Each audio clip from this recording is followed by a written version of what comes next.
నమస్కారం city news కి స్వాగతం నేను వి రామచంద్ర రాష్ట్రానికి సంబంధించిన ఆహార వృద్ధికి సంబంధించి కేంద్ర ప్రభుత్వం సంపూర్ణ సహకారం అందించాలని రాష్ట్ర మంత్రి టీజీ భరత్ కోరారు ఈ మేరకు ఢిల్లీలో ఆయన కేంద్ర మంత్రి చిరాగ్ పాస్వాన్ ను కలిసి పలు అంశాలపై చర్చించారు ఢిల్లీలో కేంద్ర మంత్రి చిరాగ్ పాస్వాన్ ను రాష్ట్ర పరిశ్రమలు వాణిజ్యం ఫుడ్ ప్రాసెసింగ్ శాఖ మంత్రి టీజీ భరత్ కలిశారు ఆంధ్రప్రదేశ్ ఆహార ప్రాసెసింగ్ వృద్ధికి సంబంధించిన కీలక అంశాలపై ఆయన కేంద్ర మంత్రితో చర్చించారు ఇంటిగ్రేటెడ్ టమాటో వాల్యూ చైన్ ప్రాజెక్టును వేగవంతం చేయడానికి మరియు రాష్ట్ర వ్యాప్తంగా ఎఫ్పిఓలకు మద్దతు ఇవ్వడానికి పెండింగ్లో ఉన్న నిధులను వెంటనే విడుదల చేయాలని కోరారు PMFME పథకం కింద స్టార్టప్లు మరియు సూక్ష్మ వ్యవస్థాపకులను శక్తివంతం చేయడానికి తిరుపతి, బాపట్ల, లామ్ మరియు పులివెందులలో మిగిలిన ఇంక్యుబేషన్ సెంటర్లకు ఆమోదం కోరారు. ముఖ్యమంత్రి చంద్రబాబు నాయుడు నాయకత్వంలో రాష్ట్రంలోని రైతులకు ప్రయోజనం చేకూర్చడానికి, పంట కోత తర్వాత నష్టాలను తగ్గించడానికి మరియు గ్రామీణ జీవనోపాధిని సృష్టించడానికి ఆహార ప్రాసెసింగ్ పర్యావరణ వ్యవస్థను బలోపేతం చేస్తున్నట్లు మంత్రి టీజీ భరత్ చెప్పారు. ఈ విషయాలపై కేంద్ర మంత్రి సానుకూలంగా స్పందించినట్లు టీజీ భరత్ పేర్కొన్నారు. క్రీడల్లో కర్నూలు జిల్లాకు ప్రాధాన్యత ఇవ్వాలని కేంద్ర క్రీడా శాఖ మంత్రి మన్సుఖ్ మాండవియాను రాష్ట్ర మంత్రి టీజీ భరత్ కోరారు. ఈ మేరకు ఢిల్లీలో కేంద్ర క్రీడల శాఖ మంత్రిని కలిసిన రాష్ట్ర మంత్రి టీజీ భరత్ పలు అంశాలపై చర్చించారు. ఢిల్లీలో కేంద్ర మంత్రిని కలిసి కర్నూలు జిల్లాకు సంబంధించి క్రీడల అభివృద్ధి కోసం తీసుకోవాల్సిన చర్యలపై రాష్ట్ర పరిశ్రమలు, వాణిజ్యం, ఆహార శుద్ధి శాఖ మంత్రి టీజీ భరత్ చర్చించారు. రాయలసీమకు ప్రధాన ప్రాంతీయ కేంద్రంగా మరియు ఆంధ్రప్రదేశ్లో అభివృద్ధి చెందుతున్న ఆర్థిక మరియు విద్యా కేంద్రంగా ఉన్న కర్నూలు క్రీడా నైపుణ్య సమూహంగా మారటానికి బలమైన సామర్థ్యాన్ని కలిగి ఉందని వివరించారు. ఖేలో ఇండియా కింద కర్నూలు జిల్లాలో స్పోర్ట్స్ ఇన్ఫ్రాస్ట్రక్చర్ కోసం 45.16 కోట్ల విలువైన ప్రాజెక్టులకు అనుమతులు ఇవ్వాలని ఆయనకు వివరాలు ఇచ్చారు. Indoor sports halls, synthetic athletic track, football turf, squash court అవసరమని కేంద్ర మంత్రిని కోరారు. ఈ సౌకర్యాలు యువ ప్రతిభను పెంపొందించడమే కాకుండా స్థానిక ఉద్యోగాలను సృష్టిస్తాయని, యువతకు బలమైన క్రీడా పర్యావరణ వ్యవస్థను నిర్మిస్తాయన్నారు. వీటన్నింటిపై కేంద్ర మంత్రి సానుకూలంగా స్పందించినట్లు మంత్రి టీజీ భరత్ పేర్కొన్నారు. కర్నూలు జిల్లాను క్రీడల పరంగా అన్ని విధాల అభివృద్ధి చేసేందుకు తాను కృషి చేసినట్లు చెప్పారు. జిల్లా నుండి క్రీడాకారులు రాష్ట్ర స్థాయి, జాతీయ స్థాయి, అంతర్జాతీయ స్థాయిలో రాణించేందుకు అన్ని విధాల సహకారం అందిస్తానని తెలిపారు. అసంఘటిత కార్మిక రంగంలో పనిచేసే ప్రతి కార్మికుడు ఈ శ్రామ్లో తమ పేర్లను నమోదు చేసుకోవాలని జిల్లా కార్మిక శాఖ సహాయ అధికారి నీలిమ కోరారు. ఈ మేరకు బుధవారపేటలో అసంఘటిత రంగంలో పనిచేసే కార్మికుల పేర్ల నమోదు కార్యక్రమాన్ని నిర్వహించారు. నగరంలోని బుధవార్పేటలో జిల్లా కార్మిక శాఖ అధికారుల ఆధ్వర్యంలో అసంఘటిత రంగ కార్మికుల గుర్తింపు నమోదు కార్యక్రమాన్ని ఆన్లైన్ విధానంలో నిర్వహించారు. ఈ సందర్భంగా జరిగిన కార్యక్రమంలో జిల్లా కార్మిక శాఖ సహాయ అధికారులు నీలిమ, సమీర్, కేశన్నలతో పాటు స్థానిక కార్పొరేటర్ శ్రీమతి షేక్ జకియా అక్సారి, టీడీపీ నాయకులు అబ్బాస్, గున్నా మార్క్, రామంజనేయులు, శేషగిరి శెట్టి, జేమ్స్, రాష్ట్ర బొందిలే సంక్షేమ కార్పొరేషన్ చైర్మన్ విక్రమ్ సింగ్ తదితరులు పాల్గొన్నారు. ఈ సందర్భంగా జరిగిన కార్యక్రమంలో అసంఘటిత రంగానికి చెందిన కార్మికులు అధిక సంఖ్యలో పాల్గొని ఆన్లైన్ విధానంలో తమ పేర్లను నమోదు చేయించుకున్నారు. ఈ సందర్భంగా అధికారులు, టీడీపీ నాయకులు మాట్లాడుతూ అసంఘటిత రంగంలో ఉన్న ప్రతి కార్మికుడు తమ పేర్లను ఆన్లైన్ విధానంలో నమోదు చేసుకోవాలని అన్నారు.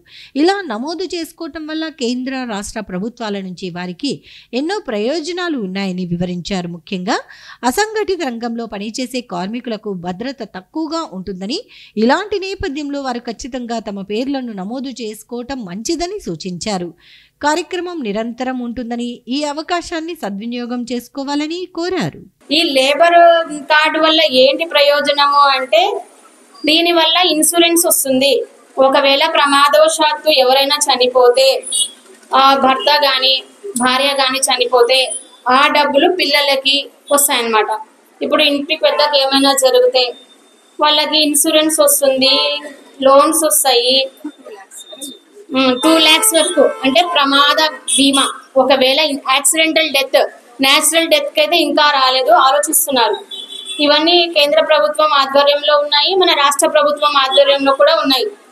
ఈ 2 లక్షల వరకు ప్రమాద బీమా వస్తుంది. న్యాచురల్ డెత్ కి ఇంకా రాలేదు, అంటే సహజ మరణం వల్ల ఎవరైనా చనిపోతే ఇంకా అమలు కాలేదన్నమాట. ఆలోచిస్తున్నారంట గవర్నమెంట్ వాళ్ళు. నేషనల్ లెవెల్లో ఒక చక్కటి ప్రోగ్రాం, అంటే ఇప్పుడు తల్లిదండ్రులు లేని వాళ్ళకి అసలు కంప్లీట్గా ఆధార్ వచ్చే అవకాశమే ఉండదు వాళ్ళకు.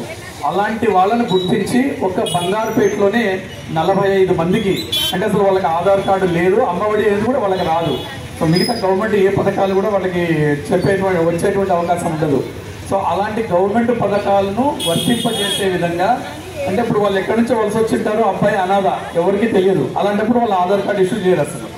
అలాంటి వాటికి కూడా మన గవర్నమెంట్ సహకారంతో, సుప్రీంకోర్టు ఆర్డర్తో national legal services authority, district legal services authority అనుసంధానంగా ఈ చక్కటి కార్యక్రమాన్ని ఏర్పాటు చేసి అందరి సహకారంతో 45 మందికి ఆధార్ కార్డులను ఇవ్వడం జరిగింది.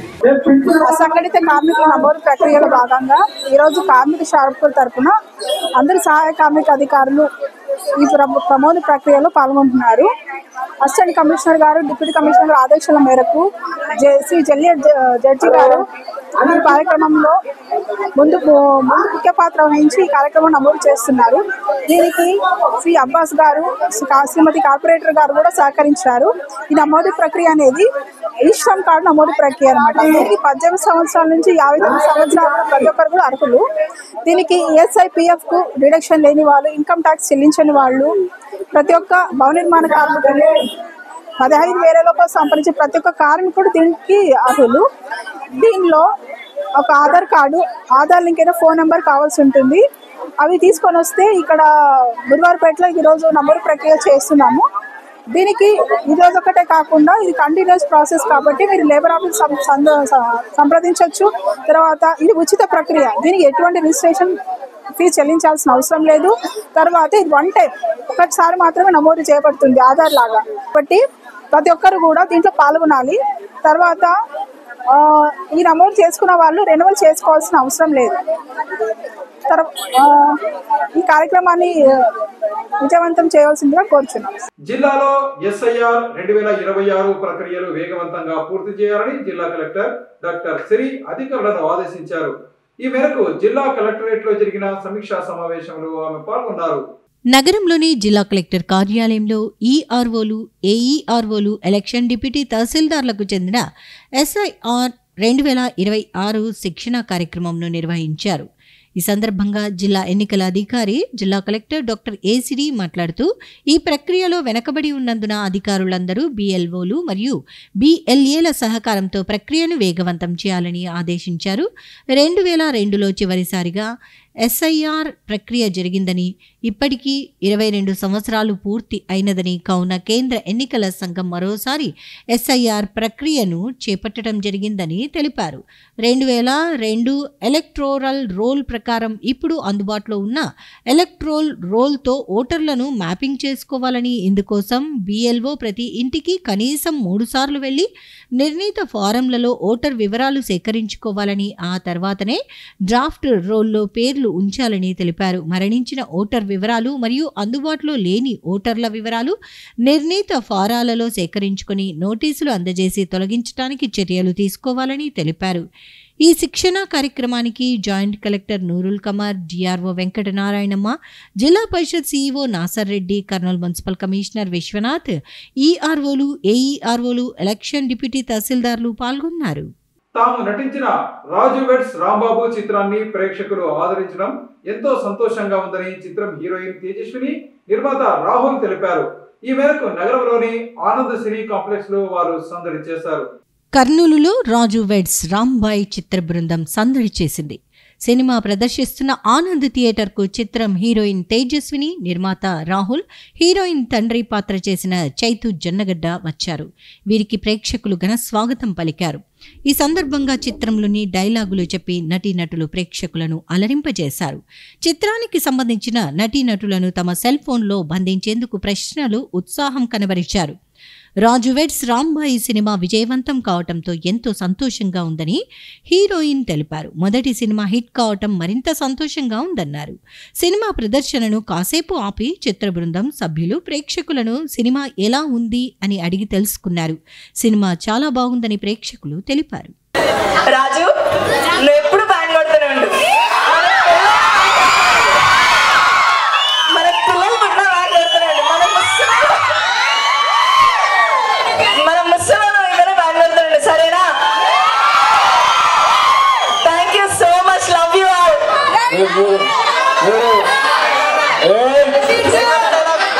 హలో విజయ్, నేను ఎప్పుడైనా కొట్టానా? లేదు నాన్న.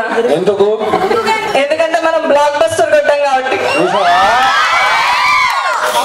బ్యాండ్ కూడా ఎదురుతో నేను కూడా మెడల్ కూడా ఎదురుతా. ఓకే, థ్యాంక్ యూ అండి, థ్యాంక్ యూ సో మచ్. చాలా డిసెంబర్ 4వ తేదీ జరగనున్న దత్త జయంతి సందర్భంగా షిరిడి సాయిబాబా ఆలయంలో స్వామివారికి భక్తులు వెండి కిరీటం, వెండి పళ్ళెం బహుకరించడం అభినందనీయమని ఆలయ కమిటీ ప్రధాన కార్యదర్శి మహాబలేష్ అన్నారు. ఈ మేరకు భక్తులు అందజేసిన వస్తువులను, కుర్చీలను ఆయన స్వామివారి తరపున స్వీకరించారు. డిసెంబర్ 4వ తేదీ నగరంలోని పాత బస్టాండ్లో ఉన్న షిరిడి సాయిబాబా ఆలయంలో జరగనున్న దత్త జయంతి వేడుకలను పురస్కరించుకుని భక్తులు స్వామివారికి వెండి కిరీటం, పల్లెంతో పాటు ధ్యాన మందిరంలో ధ్యానం చేసుకోవటానికి వీలుగా కుర్చీలను బహుకరించారు. ఈ సందర్భంగా జరిగిన కార్యక్రమంలో బొల్లవరం గ్రామానికి చెందిన ఈశ్వరయ్య, పద్మావతి దంపతులు స్వామివారికి 1 కేజీ 250 గ్రాముల బరువు గల వెండి కిరీటంతో పాటు వెండి పల్లెంను బహుకరించారు. అలాగే ధ్యాన మందిరంలో ధ్యానం చేసుకోవటానికి వీలుగా పిరమిడ్ సంస్థ వారు 20 కుర్చీలను విరాళంగా అందజేశారు. వీటిని ఆలయ పాలక మండలి ప్రధాన కార్యదర్శి మహాబలేష్ సజ్జనార్ స్వామి వారి తరపున స్వీకరించారు. ఈ సందర్భంగా ఆయన మాట్లాడుతూ శ్రీ షిరిడి సాయిబాబా ఆలయంలో డిసెంబర్ 4వ తేదీ జరిగే దత్త జయంతి వేడుకల సందర్భంగా భక్తులు ఈ విధంగా వెండి కిరీటం, వెండి పల్లెంతో పాటు కుర్చీలను అందజేయటం అభినందనీయమని చెప్పారు. వారికి శ్రీ షిరిడి సాయిబాబా ఆశీస్సులు నిండుగా ఉండి వారు సుఖ సంతోషాలతో జీవించాలని ఆకాంక్షించారు. అలాగే డిసెంబర్ 4వ తేదీ ఆలయంలో జరిగే దత్త జయంతి వేడుకల్లో భక్తులు అధిక సంఖ్యలో పాల్గొని స్వామి వారి కృపకు పాత్రులు కావాలని కోరారు. ఓం సాయిరాం. వచ్చే నెల 4వ తారీఖు దత్త జయంతి పర్వదిన కార్యక్రమం పురస్కరించుకుని ఈరోజు కొంతమంది మహిళలు బొల్లవరం గ్రామవాసులు, పుస్తలు పక్కన ఉన్నటువంటి బొల్లవరం గ్రామవాసులు బాబా గారికి ఒక వెండి కిరీటము, ఒక వెండి పళ్ళాన్ని కూడా బాబా గారికి బహుకరించారు. చాలామంది భక్తులు ఈ యొక్క దత్త జయంతి కార్యక్రమాన్ని సహకరిస్తున్నారు. అలాగే ఇందులో భాగంగా మరొక భక్తురాలు, అంటే మన దేవస్థానంలో ధ్యాన మందిరం ఉంది. ఆ ధ్యాన మందిరంలో ధ్యానం చేసుకోవడానికి కొన్ని కుర్చీలు అవసరమని చెప్తే ఆ యొక్క ధ్యాన మందిరాన్ని కూడా ధ్యాన మందిరం యొక్క గురూజీ గారు అయినటువంటి శ్రీ పత్రి మహారాజు గారు వారు కూడా 20 కుర్చీలు బాబా యొక్క దేవస్థానానికి ధ్యానం చేసుకోవడానికి ఇచ్చారు. ఇలా చాలామంది భక్తులు బాబాను సహకరిస్తున్నారు కనుక వారికి, వారి కుటుంబానికి ఆ షిరిడి సాయినాథుని ఆశీస్సులు ఎల్లవేళ ఉంటాయి. ఇవి ఈనాటి సిటీ న్యూస్.